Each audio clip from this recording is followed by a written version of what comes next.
in late 2020, I was out having dinner with a friend of mine, my first roommate in the Air Force back when I was enlisted back in 1989 is a real estate agent here in San Antonio. So this was back again in 2020.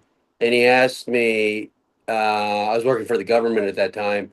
He said, if you could do anything, what would you do? Like, if you do anything you wanted to do, what would you do? And I said, if there's a way that I could give back to our veteran community, specifically our homeless veteran community, I would just love to do that. That's where my heart, but I have no idea how I would do that.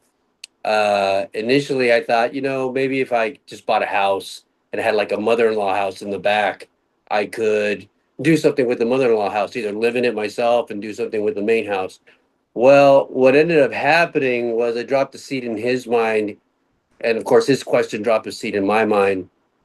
And ultimately, what I ended up doing was I ended up buying 4 houses in San Antonio where I work with nonprofits to house homeless veterans. So I house 11 veterans in San Antonio and 3, because I expanded from San Antonio to El Paso, Texas, to house homeless veterans. And in addition to that, I live there with the homeless.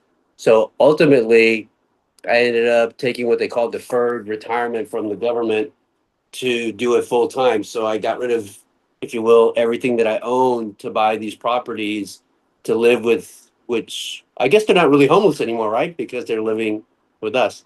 And so we've housed, I guess it's been more than, this is 2021 when I first got my first veteran. Uh, and we've housed countless homeless folks. We measure our success not by how many people we house, but how many of our veterans become members of society again and give back to community. Thank you for Um, giving us a platform to be able to give our stories and to get our messages out. Um, yeah, I just recently, I'm talking about less than a month, got into this acting thing, or this community of performers and models and things of that sort, because somebody finally convinced me to get started in it. So the way I look at it is all roads, through discussion comes discovery, and in those discoveries, your channel came up. So thank you so much for providing this platform. What I call what I do business as what I call Heroes Haven. So I have a web page that one of my I always get the veterans that live on my property, if they're able, if they have skills, if they have something that they can give back to community, kind of give them value back so they understand, help create this web page for me. And it's called Heroes Haven, HeroesHaven 1535.org. So that's our webpage.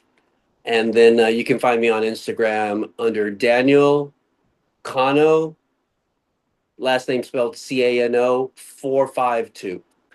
And yeah, if anybody has any great ideas, anything that we can do, like I said, 2021 is when we got started, and it has been full force moving forward. And it's been a blessing to be able to help so many individuals, needy individuals. On my mission statement, um, I say, through these doors walk the blessings of tomorrow. And so that's the big give back. People ask me all the time, like, how do you get these folks to gel, and how do you get them to do things? Because I'm not a halfway home. I'm not, right. I just work primarily through nonprofits.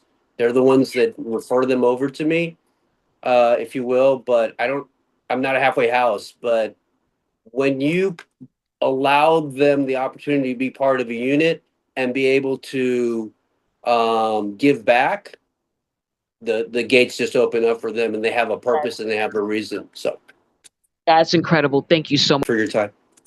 Yes, of course.